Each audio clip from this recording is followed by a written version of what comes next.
Kristus pun ditolak di dalam gerejanya. Tuhan Yesus keluar. Tuhan Yesus mengajar di padang rumput, di bukit gitu kan, di di tepi pantai gitu. Bayangkan dia menginjil di luar. Dia mengajar di dalam, diusir gitu.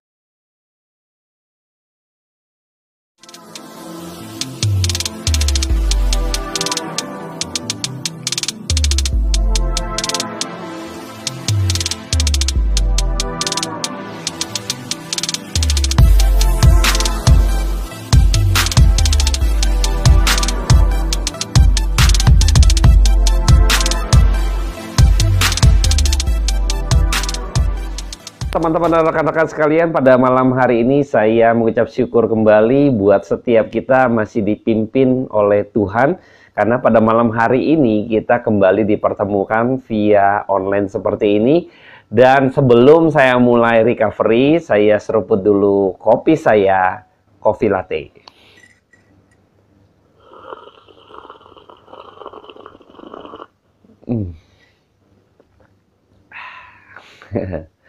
Aduh, enak ya malam-malam ya. Ngopi bareng tetap di rumah saja.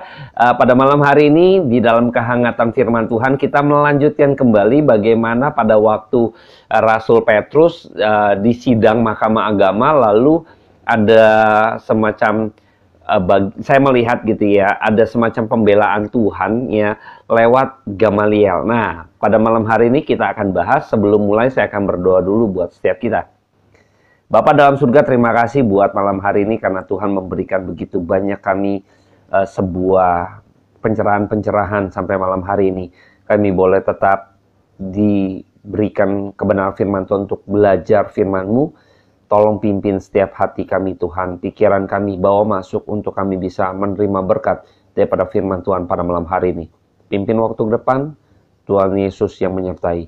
Biar Roh Kudus-Mu tercurah atas kami. Dengar doa hamba-Mu ini ya Bapa. Amin. Baik, saya akan membacakan di dalam Kisah Para Rasul 5 di ayatnya yang ke-34 sampai ayatnya yang ke-40 ya terlebih dahulu. Nanti kita lanjut di ayat 41 sampai 42 gitu ya. Oke. Saya ambil di paragraf kedua, ini berarti dari perikop rasul-rasul di hadapan Mahkamah Agama ya. Tetapi seorang Farisi dalam Mahkamah Agama itu yang bernama Gamaliel, seorang ahli Taurat yang sangat dihormati, seluruh orang banyak bangkit dan meminta supaya orang-orang itu disuruh keluar sebentar. Sesudah itu ia berkata kepada sidang, "Hai orang-orang Israel, pertimbangkanlah baik-baik apa yang hendak kamu perbuat terhadap orang-orang ini. Sebab dahulu telah muncul si Teudas yang mengaku dirinya seorang istimewa dan ia mempunyai kira-kira 400 orang pengikut. Tetapi ia dibunuh dan cerai-berailah seluruh pengikutnya dan lenyap. Sesudah dia, pada waktu pendaftaran penduduk muncullah si Yudas, seorang Galilea, yang menyeret banyak orang dalam pemberontakannya, tetapi ia juga tewas dan cerai-berailah seluruh pengikutnya. Karena itu aku berkata kepadamu, janganlah bertindak terhadap orang-orang ini. Biarkanlah mereka, sebab jika maksud dan perbuatan mereka berasal dari manusia, tentu akan lenyap. Tetapi kalau berasal dari Allah, kamu tidak akan dapat melenyapkan orang-orang ini. Mungkin ternyata juga nanti bahwa kamu melawan Allah. Nasihat itu diterima. Mereka memanggil rasul-rasul itu lalu menyesa mereka dan melarang mereka mengajar dalam nama Yesus. Sesudah itu mereka dilepaskan. Nah, yang menarik adalah ketika Rasul Petrus dan kawan-kawan mencoba untuk juga berbagian di dalam pemberitaan Injil kepada di tengah-tengah ahli-ahli Taurat, para pemuka agama, imam-imam besar gitu ya. Ternyata ada nasihat Gamaliel yang cukup menarik perhatian kita di malam hari ini. Gamaliel itu salah satu guru besar gitu ya, yang memiliki pengaruh besar gitu ya.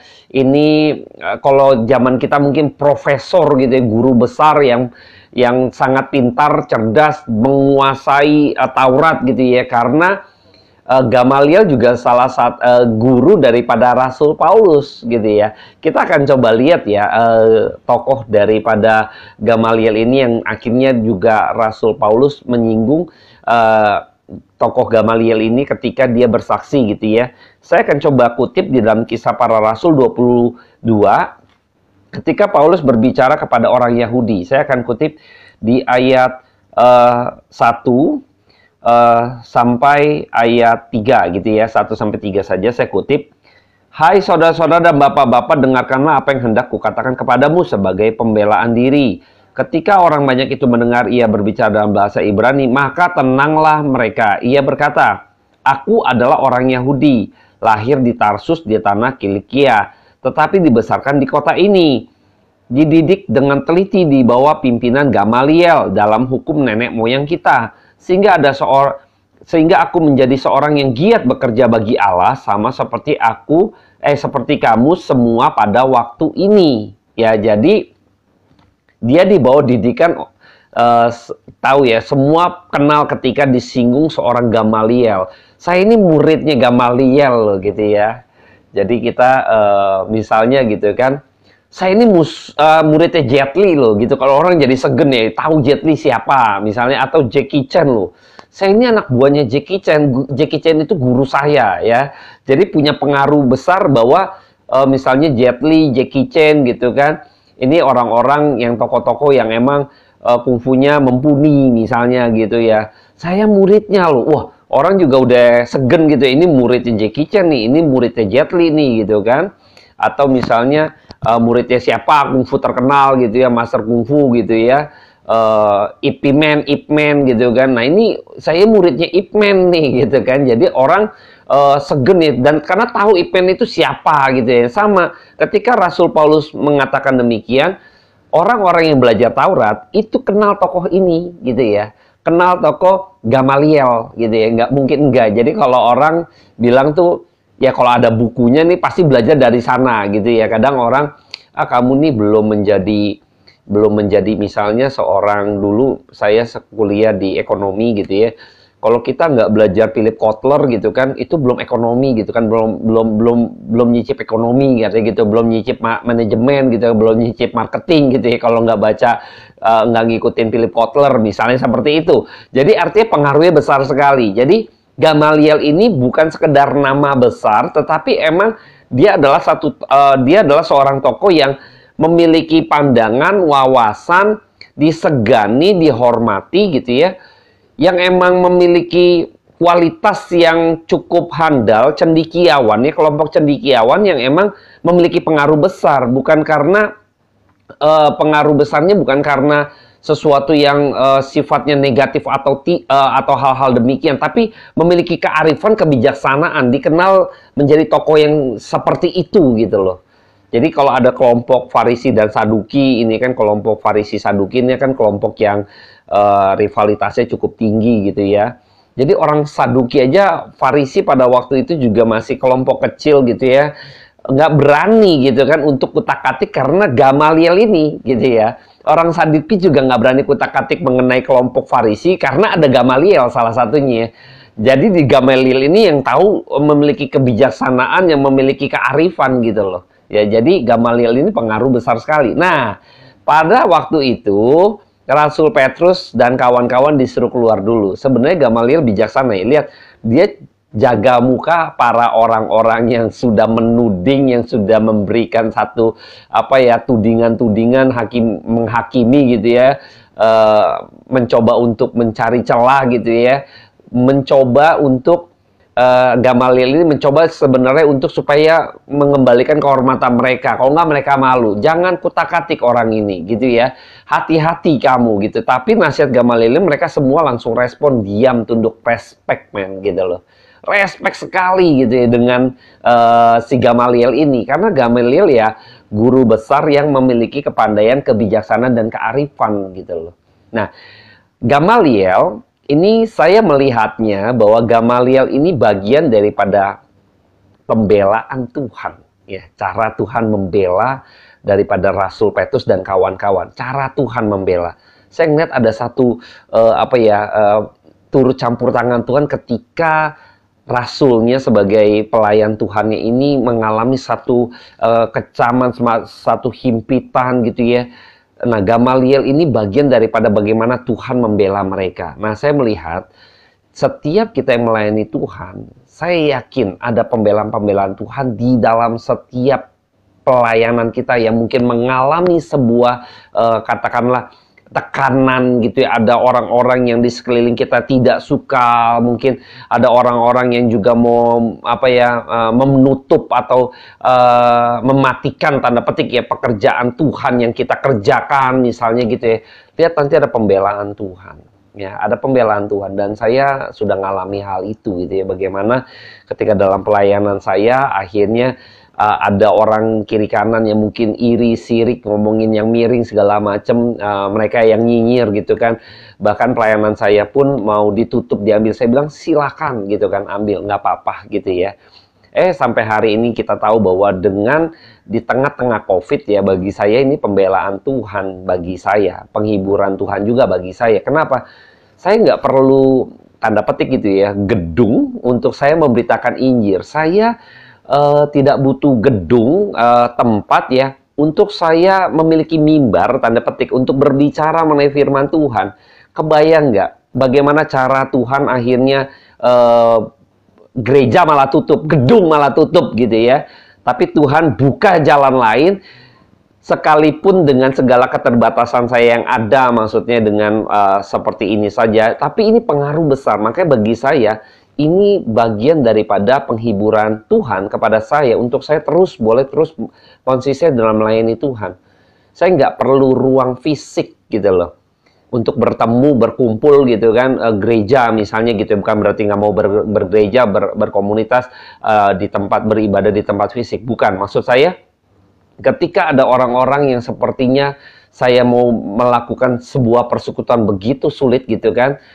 Akhirnya ketika COVID gitu kan, bahkan gedung gereja pun gitu kan, beberapa gedung pun ditutup, tanda petik dipaksa tutup gitu ya. Akhirnya mimbar-mimbar seperti ini gitu ya, Tuhan membuka lebar bagi penginjilan saya untuk saya terus boleh menginjil kepada Tuhan. Dan di sini saya melihat juga bahwa Rasul Petrus, Rasul Yohanes dan kawan-kawan, bagaimana pembelaan Tuhan ketika mereka mau dibungkam gitu, mereka mau dibatasi, mereka mau dihimpit, mereka mau dimatikan pelayanannya, bagaimana akhirnya Tuhan di tengah-tengah mereka, di antara mereka sendiri, Tuhan ambil satu tokoh, Gamaliel, untuk berbicara, untuk menyadarkan mereka. Nah, ini satu pesan daripada Tuhan. Dan bagi saya ini penghiburan bagi para rasul. Nanti kita lihat bagaimana para rasul akhirnya mendapat satu sukacita gitu ya, lepas daripada sidang ini gitu ya. Dan akhirnya kita melihat bahwa pembelaan Tuhan, penyertaan Tuhan atas setiap pekerjaannya. Tuhan adalah Allah yang bertanggung jawab. Tuhan Allah yang setia. Dia akan terus menyertai. Kalau kita sungguh-sungguh dalam melayani Tuhan, lihat cara Tuhan menghibur kita. Para pelayan, penginjil hamba Tuhan yang lain, yang khususnya di pedalaman, nggak usah khawatir gitu ya. Nggak usah khawatir. Gedung tuh nggak masalah gitu kan. Sekarang ruang terbuka seperti online seperti ini, di era digital ini, ruang begitu banyak, mimbar ada di mana-mana gitu ya. Jadi nggak perlu khawatir ya. Jadi bagi para penginjil pelayan Tuhan yang kira-kira mau melayani Tuhan sepertinya nggak ada gereja gitu, nggak ada gedung lain sebagainya, hari ini gitu kan, Tuhan tunjukkan kuasanya, di mana kita bisa melayani Tuhan. Ruang seperti ini menjadi ruang penginjilan, menjadi mimbar-mimbar Tuhan. Kita setia, lihat Tuhan bela. Kita setia, lihat Tuhan hibur setiap kita. Nah, kembali kepada Gamaliel. Gamaliel ini mencoba menceritakan gitu kan, satu kisah gitu ya, mengenai Teudas. Ya, saya akan coba ambil tokohnya. Dia ambil tokoh Teudas dan Yudas. Teudas dan Yudas. Jadi ada dua contoh gitu ya. Dulu ada Teudas dan Yudas, ya, dia cerita ke masa lalu gitu ya, karena Gamaliel ini orang yang memiliki pengalaman juga gitu ya, yang sudah melihat dengan teliti. Tadi kita melihat bahwa Rasul Paulus pun bersaksi bahwa dia diajar Gamaliel dengan teliti. Ya, Gamaliel juga punya murid, juga nggak mau asal-asalan ya, nggak mau ngasal. Dia bukannya guru sembarangan yang mau terima murid gitu ya. Orang mau jadi muridnya Gamaliel pun gitu kan, harus memiliki kualitas tertentu gitu ya. Kita tahu bahwa nggak sembarangan orang bisa jadi muridnya Gamaliel, kira-kira gitu. Karena kenapa? Karena Gamaliel itu benar-benar teliti, dia nggak mau sembarangan. Makanya Saya melihat bahwa tokoh Gamaliel ini memiliki satu pengalamannya cukup banyak dan dia memiliki kepekaan yang Tuhan pakai di tengah-tengah mereka untuk memberitahukan kebenaran sebenarnya. Jadi di kelompok orang Farisi pun ada orang-orang yang percaya akan Kristus. Salah satu contohnya Nikodemus gitu ya. Jadi kita nggak bahas Nikodemus. Tadi Injil Yohanes menulis mengenai bagaimana Nikodemus datang kepada Kristus gitu ya, belajar kepada Kristus. Nikodemus itu juga salah satu tokoh yang memiliki pengaruh dan disegani lah gitu ya. Nah, kembali kepada Gamaliel, ketika Tuhan mengambil, ya caranya unik ya. Ada kelompok orang yang ingin menyesah gitu ya. Terus di tengah kelompok itu justru Tuhan hadirkan orang di antara mereka untuk membela si Rasul Petrus dan Yohanes dan kawan-kawan. Kebayang nggak gitu ya? Mereka kayak ditampar sendiri gitu ya dengan pemimpin mereka. Hati-hati gitu ya, jangan sembarangan. Waduh, ini seperti ketika Daniel masuk ke gua singa, lalu singanya ditutup mulutnya, gitu ya. Ketika masuk yang orang lain, gitu kan, malah langsung dicaplok. Kebayang nggak, gitu ya, bagaimana pembelaan Tuhan saat itu? Jadi sepertinya waktu dimasukkan ke gua singa pun tunduk gitu loh. Ngelihat Daniel tuh kayak ngelihat temen gitu kan. Jadi kayak ada malaikat Tuhan menyertai. Makanya singa pun tidak mau makan Daniel gitu loh. Sama seperti kita tahu bahwa Sadrak Mesak Abednego ketika di dalam perapian gitu kan. Loh, kok ada muncul satu orang nih gitu kan. Kok jadi kayak ada 4 orang gitu ya. Bayangkan ya, ditemenin. Bukan sekedar dia bertiga lalu nggak kenapa-napa, tidak. Tetapi penyertaan Tuhan, ada penampakan, ada muncul seperti malaikat Tuhan dan lain sebagainya. Orang melihatnya ada 4, ada malaikat Tuhan di sana. Artinya apa? Tuhan menyertai, wujud daripada penyertaan Tuhan itu. Ya, di dalam segala tekanan seperti itu, Tuhan berikan penghiburan, bayangin. Ya, begitupun dengan Petrus dan Yohanes, dia disuruh keluar, lalu Tuhan bela di dalam, bayangin ya. Ini penggambaran potret yang cukup menarik buat kita para penginjil khususnya yang mungkin tidak memiliki, mungkin ada tekanan karena ada keterbatasan secara fisik, mungkin secara material gitu kan, untuk punya satu gedung untuk memberitakan firman atau punya tanda petik mimbar gitu untuk memberitakan firman gitu ya. Ternyata hari ini Tuhan buka buat kita semua gitu ya. Nggak harus punya gedung gereja untuk engkau berkhotbah. Tapi cukup Anda memiliki kuota gitu ya untuk memberitakan Injil. Ini menarik sekali gitu ya. Untuk kita bisa memberikan pemberitaan firman Tuhan. Aduh, ini nggak perlu gedung gereja ya. Jadi saya berharap kita semua tetap dalam penghiburan, para hamba-hamba Tuhan, penginjil, pendeta di dalam keterbatasannya. Lihat nanti penyertaan Tuhan asal kita setia gitu ya. Nah, Gamaliel ini memberikan satu advice, satu saran, satu nasihat yang cukup menarik. Saya akan cuplik kembali gitu kan perkataan dari Gamaliel. Gamaliel berkata demikian di dalam ayatnya yang ke-39.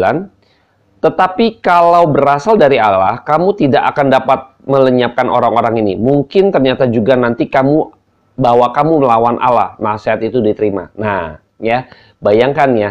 Dia bilang, ini kalau berasal dari Allah, percuma.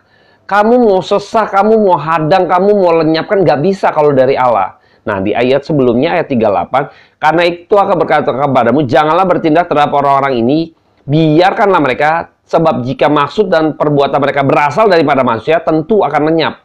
Maka dia bilang, kalau dari manusia, ini juga akan hilang sendiri. Buktinya ada kok. Teudas dan Yudas. Mereka adalah orang-orang yang contoh yang pernah melakukan pemberontakan, punya istimewa ya. Teudas punya sesuatu yang istimewa tapi tidak didetailkan istimewanya apa. Jadi punya keistimewaan tertentu, maka dia punya pengikut yang cukup banyak. Pada waktu itu 400 pengikut.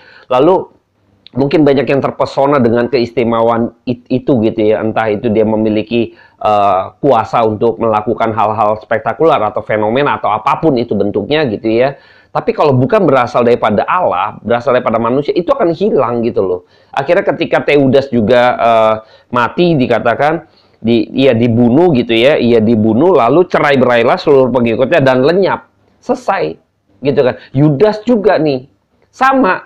pemimpinnya hilang, mati gitu kan, hilang semuanya, pemberontakannya nggak ada, dia pimpin pemberontakan. Jadi ada kelompok juga yang Yudas ini mencoba untuk membawa satu satu pandangan baru terhadap perombakan gereja pada waktu itu ya, mencoba untuk menjadi mungkin membawa gitu kan, membawa nuansa baru kah, membawa satu gaya baru kah gitu kan kepada manajemen gereja pada waktu itu, coba untuk membangun, mendominasi dengan kulturnya yang baru gitu kan, entah apapun gitu kan, untuk supaya gereja ini menjadi pesaing gereja yang ada gitu ya, untuk mau mencoba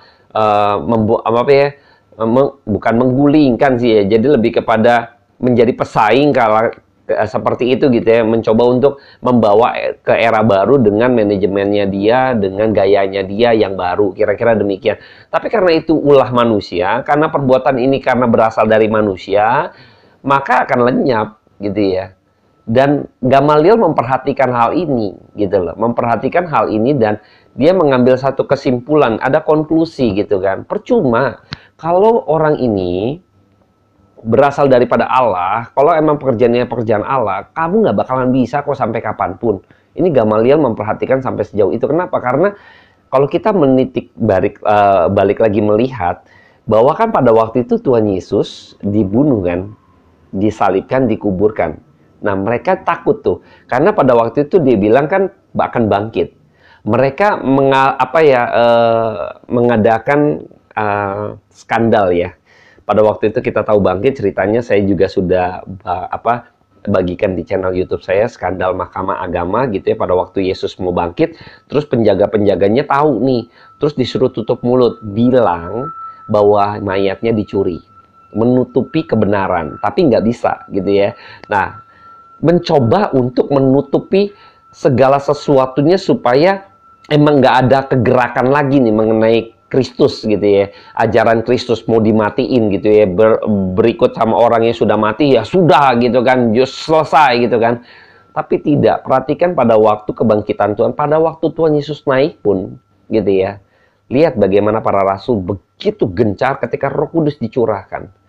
Kan sudah mati, kamu nggak usah khawatir dong. Kira-kira gitu ya. Kalau Gamaliel memberitakan, ada Teudas, pemimpinnya mati, dibunuh, lenyap, bubar semua pengikutnya. Ada Yudas juga, mati, lenyap, selesai. Nah, kamu pikirkan Yesus ini kan nggak bangkit, kan mati kan? Ya dengan sendiri juga akan lenyap, nggak usah kutak-atik, nggak usah sentuh mereka gitu ya. Kira-kira demikian gitu ya.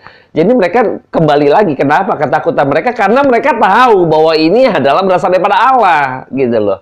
Mereka sadar gak? Mereka sadar kok. Buktinya apa? Waktu mereka bikin skandal itu, mereka udah tahu Tuhan Yesus bangkit. Mereka bikin hoak. Supaya apa? Pengaruh Tuhan Yesus diredam gitu. Tapi ternyata tidak bisa meredam hal itu. Bayangkan ya, Tuhan Yesus sampai udah naik ke surga, pengaruhnya masih besar. Artinya dia juga sudah tahu, kalau lihat dari nasihat Gamaliel ini, kan pemimpinnya udah nggak ada, tanda petik ya, Kristus sudah di surga, sudah naik. Kan nggak ada pemimpin, akhirnya diam-diam lenyap dong. Udah tenang aja gitu kan.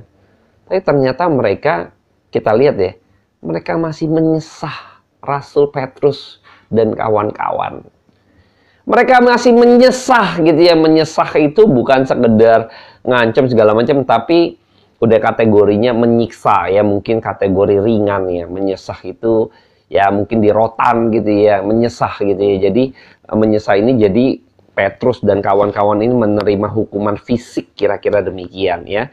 Menerima hukuman fisik oleh yang mereka lakukan gitu kan, sebagai bagian dari peraturan atau kebijakan segala macam. Karena sudah dilarang, kamu masih ngeyel, masih udah dibilang dilarang bicara mengenai ajaran Yesus gitu kan, kamu masih ngeyel, udah dibilangin peringatan 1, 2, dan 3 mungkin gitu. Akhirnya disesah gitu ya, kira-kira demikian. Nah, akhirnya mereka menjalani itu. Menjalin hal itu dan ngikutin gitu. Nah, yang menarik adalah ketika mereka dilepaskan gitu ya. Mereka disesah, mereka bukan saja diintimidasi, mereka bukan saja dikecam, tapi mereka sudah disesah, mendapat hukuman secara fisik. Lihat apa yang terjadi, kita baca ayat kelanjutannya di ayat ke-41 dan 42 saya akan bacakan buat setiap kita.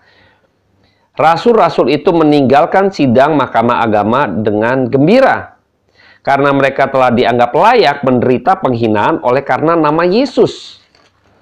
Dan setiap hari mereka melanjutkan pengajaran mereka di Bait Allah dan di rumah-rumah orang dan memberitakan Injil tentang Yesus adalah Mesias. Waduh, ini luar biasa semangatnya ya. Yang pertama, meninggalkan sidang mahkamah dengan gembira karena mereka telah dianggap layak menderita penghinaan oleh karena nama Yesus. Waduh, ini satu kebanggaan gitu ya. Sama seperti kalau kita seorang prajurit berperang gitu kan. Kita tahu ada satu kapten gitu kan, ada satu komandan gitu kan, ada satu jenderal, kita berperang melawan dia gitu ya. Sampai mati pun gitu kan, istilahnya gitu kan, dia bangga di medan perang bersama komandannya. Keren ya. Sampai segitunya gitu loh.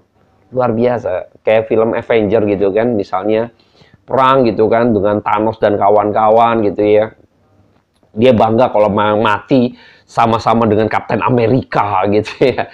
Spider-Man misalnya, waduh bangga banget dia muda gitu kan. Kalau bisa berperang ini padahal usianya masih muda, mendingan lu gak usah ikut-ikutan. Tapi dia bilang, bangga nih kalau saya bisa mati bersama-sama di medan pertempuran dengan kalian semua, Kapten Amerika, Iron Man dan lain sebagainya. Bangga anak muda ini, Spider-Man. Contoh seperti itu. Jadi saya melihat bahwa ada satu kebanggaan ketika Rasul Petrus dan Yohanes ini berbagian di dalam penderitaan dalam melayani Tuhan. Karena dianggap layak. Dianggap layak.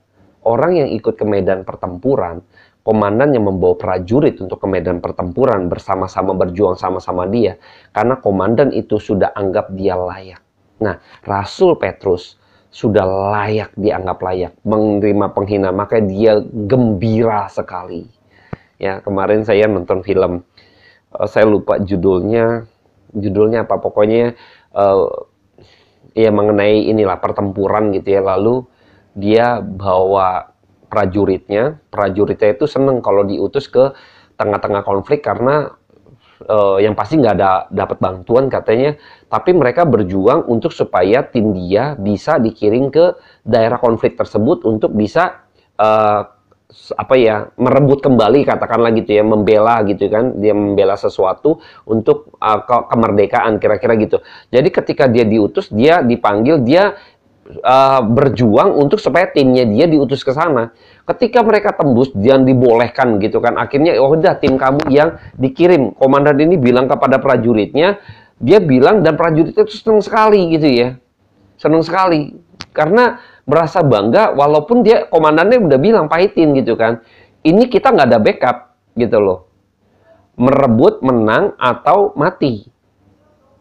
Ini bahaya, ini teroris di sana, kita nggak ada bantuan dan sebagainya. Kita bener-bener kalau nggak menang ya nggak pulang gitu loh.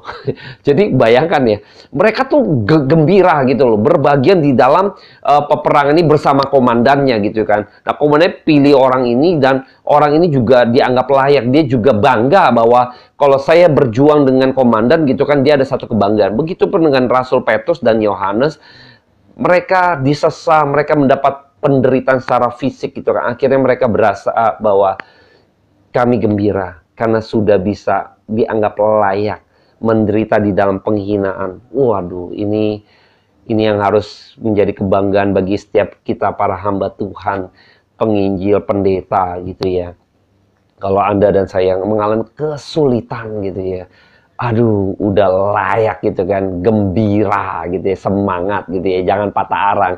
Sekalipun misalnya Anda dan saya tidak memiliki gedung, entah mungkin infrastruktur materi yang cukup untuk tanda petik memiliki mimbar di dalam gereja untuk memberitakan firman gitu kan. Lihat bagaimana Tuhan menyertai kita.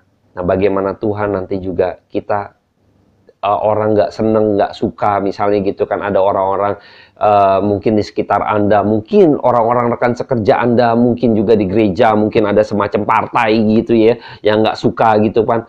Itu saya sedih juga ya, tapi itu memang realitas kadang terjadi. Tapi lihat nanti bagaimana ketika kita sudah di dalam penderitaan misalnya gitu ya, yang mungkin nggak sampai disesah, tapi mengalami sesuatu yang tidak menyenangkan. Tapi lihat nanti Tuhan berikan penghiburan dan kita dianggap kita bangga bisa menderita demikian karena Kristus pun ditolak di dalam gerejanya. Bagi para hamba Tuhan, Kristus pun ditolak di dalam gerejanya. Tuhan Yesus keluar, Tuhan Yesus mengajar di padang rumput, di bukit gitu kan, di di tepi pantai gitu. Bayangkan dia menginjil di luar. Dia mengajar di dalam diusir gitu kan. Ditolak, mereka berdebat dan sepertinya Tuhan Yesus menghujat Allah dan sebagainya. Padahal mereka sendiri nggak ngerti gitu ya. Nah ini seringkali dinamika di dalam pelayanan kita. Saya berharap kita semua dikuatkan bahwa ada penyertaan Tuhan dalam setiap pelayanan kita. Kalau kita gumulkan sungguh-sungguh. Lihat Tuhan berikan penghiburan, lihat Tuhan bukakan jalan untuk pelayanan kita. Jadi tetap semangat bagi para penginjil, bagi para pelayan Tuhan, bagi hamba-hamba Tuhan khususnya di daerah, khususnya mungkin juga hamba-hamba Tuhan yang baru, yang masih muda, yang seringkali mendapat himpitan senioritas. Ini kalau seniornya nggak benar ya maksud saya ya. Ya ini lihat nanti pembuktian. Yang penting kita setia di hadapan Tuhan. Lihat nanti pembelaan Tuhan. Lihat nanti Tuhan bukakan jalan untuk melayani Tuhan. Kalau berasal daripada Allah, tidak akan ada mungkin manusia melenyapkan pekerjaan Allah. Amin. Tetap semangat teman-teman. Saya tutup recovery pada malam hari ini. Saya mau berdoa buat setiap kita. Bapa dalam surga, terima kasih buat kebenaran firman Tuhan yang boleh kami dengar pada malam hari ini. Kiranya Allah yang hidup dan kuasa Roh Kudus-Mu, penyertaan-Mu itu Tuhan turun atas setiap kami, khususnya mau berdoa bagi para hamba Tuhan, penginjil, pendeta Tuhan, orang-orang yang memiliki keterbatasan dalam pelayanan Tuhan, karena mereka tidak memiliki gedung, karena mereka tidak memiliki mimbar untuk melayani Tuhan, memberitakan firman. Kiranya Tuhan bukakan jalan. Biarlah Tuhan yang letakkan bagi setiap mereka, untuk mereka dipakai secara istimewa oleh Tuhan, dengan cara Tuhan. Kami berdoa, percaya bahwa firman Tuhan malam hari ini katakan, kalau itu adalah berasal daripada Allah, maka tidak ada satupun manusia dapat melenyapkan pekerjaan Allah. Terima kasih Bapa. Kuatkan iman dan roh kami Tuhan, agar kami senantiasa selalu setia di dalam pekerjaan Tuhan. Terpuji nama Tuhan, dengar doa hamba-Mu ini. Dalam nama Tuhan Yesus Kristus, kami mengucap syukur. Amin. Terima kasih teman-teman yang sudah berbagian, dan sebelum saya tutup, saya seruput lagi kopinya.